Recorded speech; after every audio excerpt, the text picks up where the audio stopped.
চলে আসলো পবিত্র শবে বরাত। আলহামদুলিল্লাহ, এখনো পর্যন্ত আপনারা জানলেন না 2026 সালের কত তারিখে কি বারে পবিত্র শবে বরাত।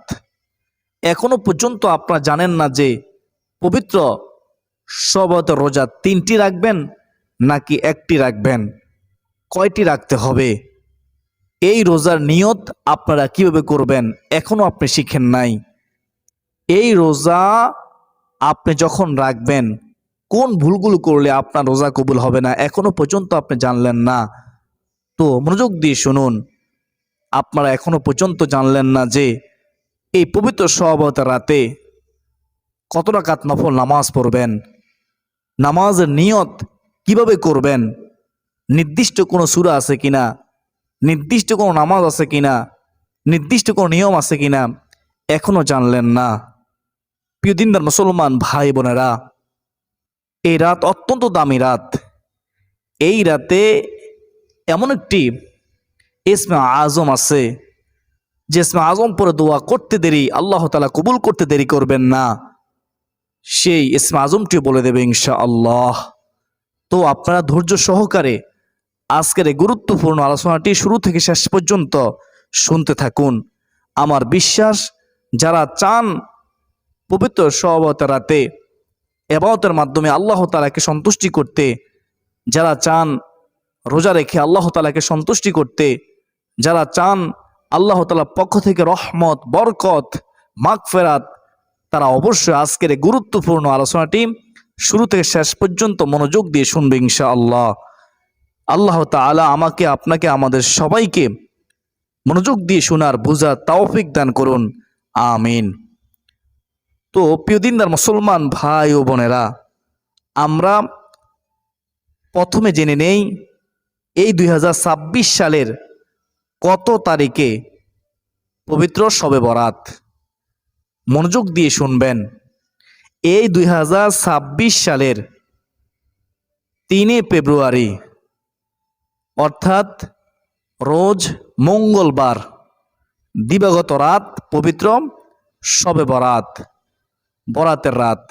আলহামদুলিল্লাহ, আবারও বলতেছি, এই 2026 সালের ফেব্রুয়ারি মাসের 3 তারিখ মঙ্গলবার দিবাগত রাত পবিত্র শবে বরাত। আপনারা রোজা কয়টি রাখবেন? অনেকে প্রশ্ন করে থাকেন যে আমরা একটি রোজা রাখলে কি রোজা হবে না, আমরা কয়টি রোজা রাখবো, কিভাবে নিয়ত করব? তো শুনেন, আমরা পবিত্র শবত রোজা 3টি রাখবো, তাহলে আইএমএ বীজের রোজাও পালন হয়ে যাবে। আইএমএ বীজের রোজা সম্পর্কে হাদিসের মধ্যে আছে, রাসূলুল্লাহ সাল্লাল্লাহু আলাইহি ওয়াসাল্লাম নিজে সব সময় আইএমএ বীজের রোজা রাখতেন। প্রত্যেক মাসে 13, 14, 15 তারিখে এই 3টি রোজা রাখতেন। রাখলে কি পুরস্কার? রাসূলুল্লাহ সাল্লাল্লাহু আলাইহি ওয়াসাল্লাম বলেন, যদি কেউ আল্লাহকে সন্তুষ্টি করার জন্য এই 3টি রোজা রাখে, আইএমএ বীজের রোজা রাখে, তাহলে 1 বছর নফল রোজা রাখার সওয়াব আল্লাহ রাব্বুল আলামিন আমলনামায় দান করবে। সুবহানাল্লাহ, এটা কোনো সাধারণ কথা নয়, অনেক দামি কথা। এর চেয়ে সুসংবাদ আর কি হতে পারে, একবার ভেবে দেখুন। তো আমরা 3টি রোজা রাখার চেষ্টা করব, তাহলে আমাদের 2টি লাভ। একটি লাভ হচ্ছে আমরা আইএমএ বীজের রোজা রাখার কারণে বিগত 1 বছর নফল রোজা রাখার সওয়াব আমাদের আমলনামায় আল্লাহ তাআলা দান করবেন। 2 নম্বর লাভ হচ্ছে আল্লাহ তাআলা আমাদের প্রতি খুশি হয়ে আমাদের গুনাহ আল্লাহ তাআলা ক্ষমা করে দিবেন, আমরা নিষ্পাপ মাসুম হয়ে যাব। সুবহানাল্লাহ, আল্লাহ রাসূল সাল্লাল্লাহু আলাইহি ওয়াসাল্লাম আমাদেরকে শবে রোজা রাখার জন্য হাদিসের মাধ্যমে আমাদেরকে উৎসাহিত করেছেন। তো আমরা রাখার চেষ্টা করব ইনশাআল্লাহ। তো অনেকে 3টি রোজা রাখতে পারবেন না, হতাশ হবেন না। আপনার পক্ষে যদি সম্ভব না হয়, আপনি কম পক্ষে 14 শাবান দিবাগত রাতে ইবাদত করে ভোর রাতে সেহরি খেয়ে 15 শাবান শবতের পরের দিন 15 শাবান আপনি বুধবারে একটি রোজা রাখবেন, তাহলেও সবত রোজার সওয়াব পেয়ে যাবেন ইনশাআল্লাহ। আল্লাহ তাআলা খুশি হবে, আপনার জীবনে সমস্ত গুনাহ মাফ হবে, আল্লাহ রাসূল সাল্লাল্লাহু আলাইহি ওয়াসাল্লামের সুন্নাত আদায় হবে ইনশাআল্লাহ। 3টি রোজা রাখা হচ্ছে নফল, একটি রোজা রাখা হচ্ছে সুন্নাহ। তো আশা করি সকলে বুঝতে পেরেছেন, রাখার চেষ্টা করবেন ইনশাআল্লাহ যদি সম্ভব হয়। রোজার নিয়ত কিভাবে করবেন? আমি আল্লাহ তাআলাকে সন্তুষ্টি করার জন্য আগামীকাল নফল রোজা রাখার নিয়ত করলাম, এইভাবে নিয়ত করলে হয়ে যাবে ইনশাআল্লাহ। রোজা রেখে যে ভুলগুলো করলে আপনার রোজা কবুল হবে না, এত কষ্ট করে রোজা রাখবেন, যদি কবুল না হয় এর চেয়ে খারাপ আর কি হতে পারে। আল্লাহ তাআলা খুশি হবে না আপনি ভুলগুলো করলে। শুনেন, রোজা রেখে ভুলগুলো করবেন না। ও মহিলা মা বোনেরা, অনেকে আছেন রোজা রেখে নামাজের প্রতি যত্নশীল না। আপনাদেরকে বলতেছি, রোজা রেখে নামাজ না পড়লে রোজাদার আল্লাহকে খুশি করতে পারবেন না। নামাজ আদায় করবেন। রোজা রেখে অনেকে গীবত করেন, সাবধান, গীবত করবেন না। গীবত করা কবিরা গুনাহ, আর গীবত করলে আপনার রোজা আল্লাহ তাআলা কবুল করবে না। আপনি আল্লাহ তাআলাকে সন্তুষ্টি করতে পারবেন না এই রোজার মাধ্যমে। রোজা রেখে মিথ্যা কথা বলবেন না। রোজা রেখে অপর মুসলমানকে আপনি কষ্ট দিবেন না। রোজা রেখে আপনি অবশ্যই বেশি বেশি করে নেক আমল করবেন। রোজা রেখে আপনি অবশ্যই চেষ্টা করবেন যেন আপনার দ্বারা কোনো কবিরা গুনাহ না হয়। রোজার আদব রক্ষা করবেন। প্রিয় দিনদার মুসলমান ভাই বোনেরা, রোজা রেখে অনেকে আছেন নাটক দেখেন, অনেকে আছেন ছবি দেখেন। তো আপনারাও সাবধান হয়ে যান। যদি আপনি চান আপনার রোজা কবুল হোক, আল্লাহ তাআলা আপনাকে ভালোবাসুক, তাহলে রোজার আদব রক্ষা করুন। রোজা রেখে গুনাহ থেকে বেঁচে থাকার চেষ্টা করুন। ইনশাআল্লাহ অবশ্যই আল্লাহ তাআলা রোজা কবুল করবে, আপনার সকল সমস্যার সমাধান করবে, আপনার জীবনের সমস্ত গুনাহ মাফ করবে ইনশাআল্লাহ। প্রিয় দিনদার মুসলমান ভাই ও বোনেরা, তো মনে রাখবেন, এই শাবান মাস চলতেছে। এই শাবান মাসে রমজানের প্রস্তুতি নিতে হবে। রজব মাসে যখন চাঁদ দেখা যেত, চাঁদ দেখার সাথে সাথে রাসূলুল্লাহ সাল্লাল্লাহু আলাইহি ওয়াসাল্লাম রমজানের প্রস্তুতি নেওয়া শুরু করতেন, বেশি বেশি নফল রোজা রাখতেন। তো আমরাও নফল রোজা রাখার চেষ্টা করবো ইনশাআল্লাহ। অনেক মা বোন প্রশ্ন করে থাকেন যে আমরা কয়টি নফল রোজা রাখবো এই চলিত শাবান মাসে। তো শুনেন, যেহেতু রাসূলুল্লাহ সাল্লাল্লাহু আলাইহি ওয়াসাল্লাম এই শাবান মাসের সবচেয়ে বেশি রোজা রাখতেন, নফল রোজা রাখতেন, মা আয়েশা সিদ্দিকা রাদিয়াল্লাহু তাআলা আনহা বলেছেন।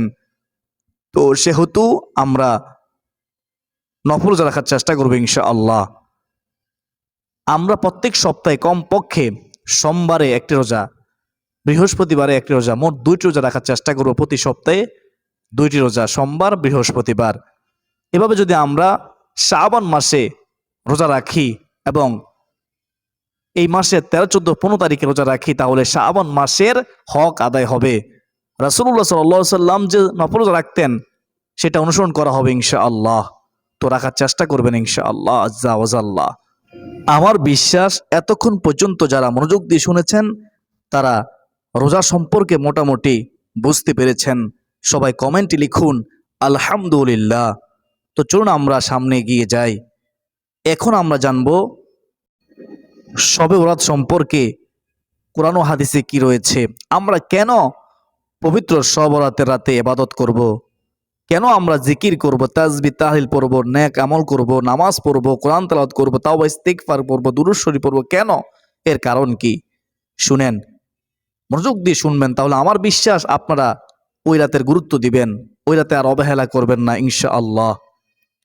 তারপর আমরা পবিত্র শবে বরাতের রাতে নফল নামাজের নিয়ম বলে দেব ইনশাআল্লাহ। শাবান মাসের 14 তারিখ দিবাগত রাতকে শবে বরাত বলা হয়। শবে বরাত কথাটি পার্সি থেকে এসেছে। শব মানে রাত, বরাত মানে মুক্তি। শবে বরাত অর্থ মুক্তির রাত। শবে বরাতের আরবি হলো লাইলাতুল বারাত। হাদিস শরীফে যাকে নিসফে শাবান বা শাবান মাসের মধ্য দিবসের রজনী বলা হয়েছে। ভারতীয় উপমহাদেশ, পারস্য সহ পৃথিবীর অনেক দেশের ফার্সি, উর্দু, বাংলা, হিন্দি সহ নানা ভাষায় যা শবে বরাত নামেই অধিক পরিচিত। সুবহানাল্লাহ। কোরআনুল কারীমে এসেছে হামিম, শপথ উজ্জ্বল কিতাবের, নিশ্চয়ই আমি তা নাজিল করেছি এক বরকতময় রাতে, নিশ্চয়ই আমি ছিলাম সতর্ককারী, যাতে সব গুরুত্বপূর্ণ বিষয় নির্ধারিত হয়। এ নির্দেশ আমার তরফ থেকে, নিশ্চয়ই আমি দূত পাঠিয়ে থাকি। সুবহানাল্লাহ। সূরা দোখান আয়াত হচ্ছে 1 থেকে 5। মুফাসসিরিনে কেরামগণ বলেন, এখানে লাইলাতুম মুবারাকা বা বরকতময় রজনী বলে শাবান মাসের পূর্ণিমা রাতকেই বোঝানো হয়েছে। তাফসিরে মাজহারি, রুহুল মাআনি ও রুহুল বায়ান, হযরত ইকরিমা রাদিয়াল্লাহু তাআলা আনহু প্রমুখ কয়েকজন তাফসিরবিদ থেকে বর্ণিত আছে, সূরা দোখানের 2য় আয়াতে বরকতের রাত বলে শবে বরাতকেই বোঝানো হয়েছে। সুবহানাল্লাহ। মারিফুল কোরআন। নবীজি সাল্লাল্লাহু আলাইহি ওয়াসাল্লাম বললেন, এটা হলো অর্ধ শাবানের রাত। এ রাতে আল্লাহ তাআলা তার বান্দাদের প্রতি মনোযোগ দেন, ক্ষমা প্রার্থনাকারীদের ক্ষমা করে দেন, অনুগ্রহ প্রার্থীদের অনুগ্রহ করেন, দয়া করেন, আর বিদ্বেষ পোষণকারীদের তাদের অবস্থাতে ছেড়ে দেন। নাউজুবিল্লাহি মিন জালিক। খুব গুরুত্বপূর্ণ একটি হাদিস, মনোযোগ দিয়ে শুনেন। হাদিস শরীফে আছে, হযরত মুআজ ইবনে জাবাল রাদিয়াল্লাহু তাআলা আনহু থেকে বর্ণিত, নবী করিম সাল্লাল্লাহু আলাইহি ওয়াসাল্লাম বলেছেন, আল্লাহ তাআলা অর্ধ শাবানের রাতে মাখলুকাতের দিকে, আল্লাহ তাআলার সৃষ্টিগুলোর দিকে রহমতের দৃষ্টি দেন এবং মুশরিক ও বিদ্বেষ পোষণকারীকে ছাড়া সবাইকে ক্ষমা করে দেন। সুবহানাল্লাহ। সাধারণ ক্ষমার ঘোষণা করা হয়, শুধুমাত্র যারা হিংসা করে তাদেরকে ক্ষমা করে না, যতক্ষণ না তারা তওবা করে ফিরে আসবে। যারা মুশরিক, যতক্ষণ না তারা তওবা করে ফিরে আসবে ততক্ষণ পর্যন্ত আল্লাহ তাআলা তাদেরকে ক্ষমা করবে না পবিত্র শবে রাতে। অথচ আল্লাহ তাআলা সাধারণ ক্ষমার ঘোষণা দিয়েছেন এই সম্মানিত রাতে। সুবহানাল্লাহ। সহিহ ইবনে মাজাহ হাদিস নম্বর হচ্ছে 1390। আর অন্যান্য হাদিসের কিতাবের মধ্যে রয়েছে। হযরত আয়েশা সিদ্দিকা রাদিয়াল্লাহু তাআলা আনহা বলেন, হাদিসটি শুনবেন, একবার রাসূলুল্লাহ সাল্লাল্লাহু আলাইহি ওয়াসাল্লাম নামাজে দাঁড়ালেন এবং এত দীর্ঘ সিজদা করলেন যে তিনি বলতেছেন, আমার ধারণা হলো তিনি মৃত্যুবরণ করেছেন। আমি তখন উঠে তার পা মুবারকের বৃদ্ধাঙ্গুলি নাড়া দিলাম, তার বৃদ্ধাঙ্গুলি নড়ল। তিনি সিজদা থেকে উঠলেন এবং নামাজ শেষ করে আমাকে লক্ষ্য করে বললেন, হে আয়েশা, তোমার কি এই আশঙ্কা হয়েছে? আমি উত্তরে বললাম, ইয়া রাসূলুল্লাহ সাল্লাল্লাহু আলাইহি ওয়াসাল্লাম, আপনার দীর্ঘ সিজদা থেকে আমার আশঙ্কা হয়েছিল আপনি মৃত্যুবরণ করেছেন কিনা। নবীজি সাল্লাল্লাহু আলাইহি ওয়াসাল্লাম বললেন, তুমি কি জানো এটা কোন রাত? এটা কোন রাত তুমি কি জানো হে আয়েশা? আমি বললাম, আল্লাহ ও আল্লাহ রাসূলই ভালো জানেন। সুবহানাল্লাহ। কত সুন্দর জবাব। তখন নবীজি সাল্লাল্লাহু আলাইহি ওয়াসাল্লাম বলেন, হে আয়েশা শুনো, এটা হলো অর্ধ শাবানের রাত। এই রাতে আল্লাহ তাআলা তার বান্দাদের প্রতি মনোযোগ দেন। সুবহানাল্লাহ। হে আয়েশা শুনো, ক্ষমা প্রার্থনাকারীদের আল্লাহ তাআলা ক্ষমা করে দেন এই রাতে, অনুগ্রহ প্রার্থীদের অনুগ্রহ করেন এই সম্মানিত রাতে, আর বিদ্বেষ পোষণকারীদের তাদের অবস্থাতে ছেড়ে দেন, তাদেরকে ক্ষমা করেন না। নাউজুবিল্লাহি মিন জালিক। শুআবুল ঈমান 3য় খণ্ড, পৃষ্ঠা নম্বর হচ্ছে 382। তো যারা হিংসা করেন এখনো সময় আছে, তওবা করুন। যারা শিরকের গুনাহের সাথে জড়িত এখনো সময় আছে, তওবা করুন, ফিরে আসুন। তা না হলে আপনার মতো হতভাগা কপাল পরা এই জমিনের উপর আর কেউ হতে পারে না। আল্লাহ তাআলা আমাদেরকে বুঝার তৌফিক দান করুন। সকলে কমেন্টে লিখি আল্লাহুম্মা আমিন। হযরত আয়েশা রাদিয়াল্লাহু তাআলা আনহা থেকে বর্ণিত হয়েছে, হাদিসটি শুনেন, চমৎকার একটি হাদিস। নবীজি সাল্লাল্লাহু আলাইহি ওয়াসাল্লাম এ রাতে মদিনার কবরস্থানে জান্নাতুল বাকিতে এসে মৃতদের জন্য দোয়া ও ইস্তিগফার করতেন। তিনি আরো বলেন, নবীজি সাল্লাল্লাহু আলাইহি ওয়াসাল্লাম তাকে বলেছেন, হে আয়েশা, এ রাতে বনি কালবের ভেড়া বকরির পশমের সংখ্যার পরিমাণের চেয়েও বেশি সংখ্যক গুনাহগারকে আল্লাহ তাআলা ক্ষমা করে দেন। সুবহানাল্লাহ। আল্লাহ তাআলা তার বন্ধুর উম্মতদেরকে কত না ভালোবাসে, এর চেয়ে সুসংবাদ আর কি হতে পারে? কিন্তু আমরা বুঝতেছি না, আমরা অবহেলায় ওই রাতটা কাটিয়ে দেই, অলসতা করে ঘুমিয়ে থাকি, আবাদত করি না। আল্লাহ তুমি আমাদেরকে ওই রাতে আবাদত করার তৌফিক দান করো, আমিন। ওই রাতে আমরা কবর জিয়ারত করব ইনশাআল্লাহ। তিরমিজি শরীফের হাদিস 739 নম্বর হাদিস। আরো একটি হাদিস শুনেন, রাসূলুল্লাহ সাল্লাল্লাহু আলাইহি ওয়াসাল্লাম বলেন, যখন শাবানের মধ্য দিবস আসবে তখন তোমরা রাতে নফল ইবাদত করবে ও দিনে রোজা পালন করবে। ইবনে মাজাহ শরীফের হাদিস। এই জন্য আমরা পবিত্র শওয়াল রাতে, শাবান মাসের 14 তারিখ দিবাগত রাতে আমরা ইবাদত করি, নামাজ পড়ি, তাসবিহ তাহলিল পড়ি, জিকির আজকার করি, কোরআন তেলাওয়াত করি, দুরূদ শরীফ, তাওবা, ইস্তিগফার করি। আশা করি সকলে বুঝতে পেরেছেন। এবং দিনের বেলা রোজা পালন করি, কেননা রাসূলুল্লাহ সাল্লাল্লাহু আলাইহি ওয়াসাল্লাম নিজে রোজা রাখতেন এবং আমাদেরকে রোজা রাখার জন্য আমাদেরকে উৎসাহিত করেছেন হাদিসের মাধ্যমে। সুবহানাল্লাহ। নবী করিম সাল্লাল্লাহু আলাইহি ওয়াসাল্লাম বলেছেন, 14 শাবান দিবাগত রাত যখন আসে তখন তোমরা এই রাত ইবাদত বন্দেগীতে কাটাও, নামাজের মাধ্যমে কাটাও, জিকিরের মাধ্যমে কাটাও, কোরআন তেলাওয়াতের মাধ্যমে কাটাও এবং দিনের বেলায় তোমরা রোজা রাখো। কেননা ও আমার উম্মত শুনো, এই দিন সূর্যাস্তের পর আল্লাহ তাআলা দুনিয়ার আসমানে নেমে আসেন এবং আহ্বান করেন, কোনো ক্ষমাপ্রার্থী আসো কি, কোনো গুনাহগার আসো কি, কোনো পাপী আসো কি, আমার কাছে ক্ষমা চাও, আমি আল্লাহ ক্ষমাশীল, আমি ক্ষমা করব। সুবহানাল্লাহ। আল্লাহ নিজে ডাকবেন ক্ষমা করার জন্য ওই রাতে, সম্মানিত রাতে, শবে বরাতের রাতে, অথচ আমরা অবহেলা করি। নবীজি বলেন, ওই রাতে আল্লাহ তাআলা ডাকেন, কোনো রিজিক প্রার্থী আসো কি, আমি রিজিক দেব, আমি রজ্জাক, রিজিক দাতা, আমার কাছে সাহায্য চাও। নবীজি বলেন, ওই রাতে আল্লাহ তাআলা ডেকে ডেকে বলেন দুনিয়াবাসীকে, আছো কি কোনো বিপদগ্রস্ত, বিপদে পড়ে আছো, আমি উদ্ধার করব, আমার কাছে সাহায্য চাও। আমার নবী, দয়ার নবী, মায়ার নবী, রাহমাতুল লিল আলামিন নবীজি বলেন, এইভাবে আল্লাহ তাআলা ভোর পর্যন্ত মানুষের বিভিন্ন প্রয়োজনের কথা উল্লেখ করে আহ্বান করতে থাকেন। ইবনে মাজাহ শরীফের হাদিস, 1384 নম্বর হাদিস। সুবহানাল্লাহ। আর কিভাবে বললে আপনারা বুঝবেন? তো আমরা ওই রাতের গুরুত্ব দেব ইনশাআল্লাহ।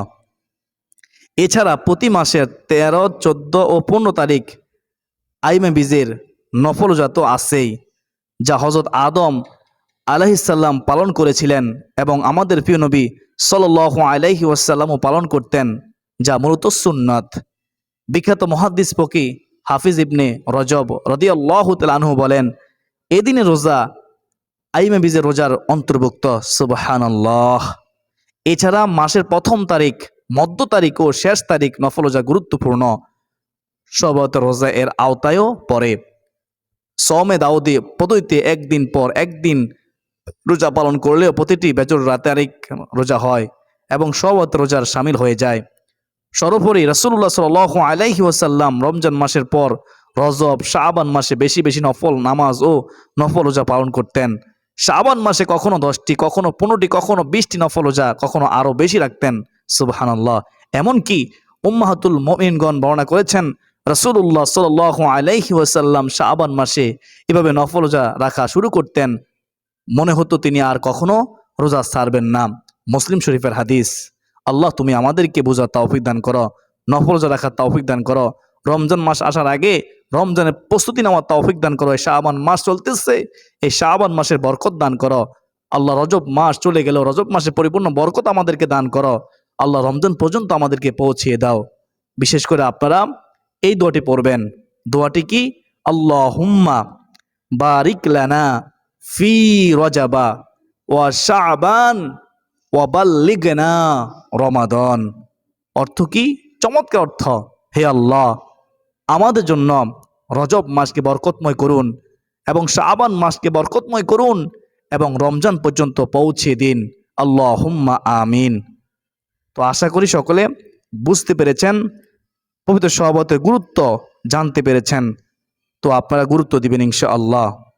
তো এখন আপনারা পবিত্র শওয়ালের রাতে যে কয় রাকাত নফল নামাজ পড়বেন, ওই নামাজের নিয়ত কেউ করবেন।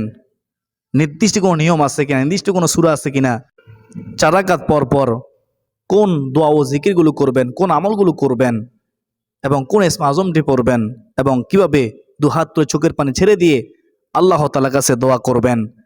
যে দোয়া করলে আল্লাহ তাআলা দোয়া কবুল করবেন, গুনাহ মাফ করবেন, বিপদ আপদ দূর করবেন, সকল সমস্যা সমাধান করবেন। আল্লাহ তাআলা আমাদের ডাকে সাড়া দিবেন ইনশাআল্লাহ। আল্লাহ তাআলা খুশি হবে। তো মনোযোগ দিয়ে কষ্ট করে শেষ পর্যন্ত শুনেন। আমি এখন বলবো ইনশাআল্লাহ। পবিত্র শবে বরাতের রাতে, অর্থাৎ এই 2026 সালের 3 ফেব্রুয়ারি রোজ মঙ্গলবার দিবগত রাতে পবিত্র শবে বরাত, ওই সম্মানিত রাতে আপনারা মাগরিবের নামাজের পর থেকে আমল করা শুরু করবেন, নামাজ পড়া শুরু করবেন। তো এশার নামাজ পড়বেন, এশার নামাজের পরে আবার আপনার নফল নামাজ পড়বেন, এভাবে ফজরের আগে তাহাজ্জুদ নামাজ পড়বেন, তারপরে ফজর দিয়ে আপনারা ওই রাতটা অতিবাহিত করবেন ইনশাআল্লাহ। তো শুনেন, প্রথমত মাগরিবের নামাজ আপনারা আদায় করবেন।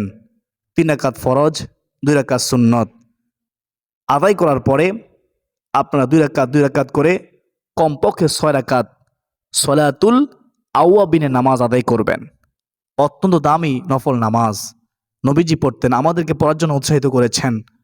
দিনদার মুসলমান ভাই বোনেরা, সলাতুল আওয়াবিন নামাজের নিয়ত, আমি আল্লাহ তাআলাকে সন্তুষ্টি করার জন্য 2 রাকাত সলাতুল আওয়াবিন নামাজ পড়া নিয়ত করলাম, আল্লাহু আকবার, এভাবে নিয়ত করলেই হয়ে যাবে। তারপর আপনি যে কোনো সূরা দিয়েই এই 2 রাকাত করে সলাতুল আওয়াবিন নামাজ পড়তে পারেন। নির্দিষ্ট কোনো সূরা নেই, নির্দিষ্ট কোনো নিয়ম নেই। আশা করি বুঝতে পেরেছেন। তো এশার নামাজ যখন আদায় করবেন, আপনি বিতির নামাজ আদায় করিয়েন না। বিতির নামাজ একেবারে শেষে, সকল নামাজ, ইবাদত, জিকির, আজকার, কোরআন তেলাওয়াত সব কিছু সেরে তাহাজ্জুদ নামাজের পরে আপনারা বিতির নামাজ আদায় করবেন। তো বিতির নামাজ আদায় করবেন শেষে, আশা করি বুঝতে পেরেছেন। তো এশার নামাজ 4 রাকাত সুন্নত, 4 রাকাত ফরজ, 2 রাকাত সুন্নত আদায় করার পরে আপনারা শবে বরাতের রাতে নফল নামাজ আদায় করবেন। প্রথমে 2 রাকাত সলাতুল হাজত নামাজ আদায় করবেন। নির্দিষ্ট কোনো নিয়ম নেই, নির্দিষ্ট কোনো সূরা নেই। নিয়ত করবেন এভাবে, আমি আল্লাহ তাআলাকে সন্তুষ্টি করার জন্য 2 রাকাত সলাতুল হাজত নামাজ পড়া নিয়ত করলাম। এভাবে নিয়ত করে আপনি আদায় করে নেবেন। তারপরে 2 রাকাত তাওবার নামাজ আদায় করবেন। এই সম্মানিত রাতে আমি আল্লাহ তাআলাকে সন্তুষ্টি করার জন্য 2 রাকাত তাওবার নামাজ পড়া নিয়ত করলাম। এভাবে নিয়ত করে আপনি আদায় করবেন। নির্দিষ্ট কোনো নিয়ম নেই, নির্দিষ্ট কোনো সূরা নেই, মনোযোগ সহকারে আদায় করবেন। আশা করি বুঝতে পেরেছেন। তো তারপরে আপনারা 2 রাকাত করে কমপক্ষে 12 রাকাত আপনারা পবিত্র শবে বরাতের রাতের নফল নামাজ পড়বেন। কয় রাকাত করে? 2 রাকাত করে। প্রতি 2 রাকাত পর পর সালাম ফিরাবেন। তো 4 রাকাত পর পর আপনারা এই 4টি জিকির অবশ্যই করবেন। ছোট, সহজ, কিন্তু আল্লাহ তাআলার কাছে অধিক দামি। নবীজি সাল্লাল্লাহু আলাইহি ওয়াসাল্লামের কাছে সবচেয়ে দামি বাক্য এই 4টি বাক্য, এই 4টি জিকির। কি কি? 1 নম্বর হচ্ছে সুবহানাল্লাহ, 2 নম্বর হচ্ছে আলহামদুলিল্লাহ, 3 নম্বর হচ্ছে আল্লাহু আকবার, 4 নম্বর হচ্ছে লা ইলাহা ইল্লাল্লাহ। আপনি যদি অন্যান্য আমল করতে নাও পারেন, কমপক্ষে প্রতি 4 রাকাত পর পর এই 4টি জিকির করবেন 100 বার করে। কতবার করে? 100 বার করে পড়ার চেষ্টা করবেন। বেশিক্ষণ সময় লাগবে না ইনশাআল্লাহ। মনোযোগ সহকারে পড়বেন, তাড়াহুড়ো করবেন না। অনেকে তাড়াহুড়ো করেন। সুবহানাল্লাহ, সুবহানাল্লাহ, সুবহানাল্লাহ, সুবহানাল্লাহ এভাবে পড়বেন। আলহামদুলিল্লাহ, আলহামদুলিল্লাহ, আলহামদুলিল্লাহ এভাবে পড়বেন। তারপর আল্লাহু আকবার, আল্লাহু আকবার, আল্লাহু আকবার এভাবে পড়বেন। তারপর লা ইলাহা ইল্লাল্লাহ, লা ইলাহা ইল্লাল্লাহ, লা ইলাহা ইল্লাল্লাহ এভাবে পড়বেন। তো এবার যদি আপনি পড়তে পারেন, আমার বিশ্বাস আপনাদের মরা কলব জীবিত হবে, চোখ দিয়ে আল্লাহর ভয়ে পানি বের হবে ইনশাআল্লাহ। প্রিয় দিনদার মুসলমান ভাই ও বোনেরা, বেহেশতের আমলের প্রিয় দর্শক, শুনেন। তো আপনি দুরূদ শরীফ পড়বেন, সাল্লাল্লাহু আলান নবী, সাল্লাল্লাহু আলান নবী 100 বার পড়বেন। তারপর ইসমে আজম আপনি 3 বার পড়বেন, ইয়া জাল জালালি ওয়াল ইকরাম, ইয়া জাল জালালি ওয়াল ইকরাম, ইয়া জাল জালালি ওয়াল ইকরাম। আমরা সবাই জানি ইসমে আজমের মাধ্যমে দোয়া করতে দেরি আল্লাহ তাআলা কবুল করতে দেরি করে না। একদিক দিয়ে হচ্ছে শবে বরাতের রাত, আল্লাহ নিজে আমাদেরকে ডাকতেছেন ক্ষমা করার জন্য, রিজিক দেওয়ার জন্য, বিপদ থেকে মুক্তির জন্য, আমাদের হাজত পূরণের জন্য। আর অন্যদিকে আপনি ইসমে আজমের মাধ্যমে আল্লাহ তাআলাকে ডাকতেছেন, অবশ্যই ডাকে সাড়া দেবে, অবশ্যই আপনার দোয়া কবুল করবে, মনে আশা পূর্ণ করবে ইনশাআল্লাহ। তো ইসমে আজমটি 3 বার পড়ার পরে তারপরে আপনি চাইলে আপনি অন্যান্য আমলও করতে পারেন, অন্যান্য দোয়া জিকিরগুলো করতে পারেন। তো কমপক্ষে এইভাবে এই নিয়মে 4 রাকাত পরপর তাসবিহ তাহলিল দুরূদ শরীফ পড়বেন, ইনশাআল্লাহ ইসমে আজম পড়বেন। আর আস্তাগফিরুল্লাহ আস্তাগফিরুল্লাহ এটি আপনি যতবার ইচ্ছা ততবার পড়বেন, কমপক্ষে 100 বার পড়ার চেষ্টা করবেন। আস্তাগফিরুল্লাহ আস্তাগফিরুল্লাহ। তো এইভাবে তারপরে আপনি সর্বশেষ মুনাজাত করবেন, দুহাত চোখের পানি ছেড়ে দিয়ে আল্লাহ তাআলার দরবারে তুলবেন। তোলার পরে আল্লাহ তাআলার কাছে সাহায্য চাইবেন। প্রথমে আল্লাহ তাআলার শুকরিয়া আদায় করবেন, তারপর দুরূদ শরীফ পড়বেন মুনাজাতের শুরুতে, তাহলে মুনাজাত কবুল হবে ইনশাআল্লাহ। তো আশা করি সকলে বুঝতে পেরেছেন। পবিত্র সওবত রাতে এভাবে আপনারা নামাজ আদায় করবেন। প্রতি 4 রাকাত পরপর এই তাসবিহ তাহলিল দুরূদ শরীফ তাওবা ইস্তিগফার পড়বেন, ইসমে আজম পড়ে দোয়া করবেন ইনশাআল্লাহ। আল্লাহ তাআলা আমাকে আপনাকে আমাদের সবাইকে বুঝার মানার আমল করার তৌফিক দান করুন। যদি কোনো আপনাদের প্রশ্ন থাকে কমেন্টে আপনারা প্রশ্ন করতে পারেন, আপনাদের প্রশ্নের জবাব দেওয়ার চেষ্টা করবেন ইনশাআল্লাহ।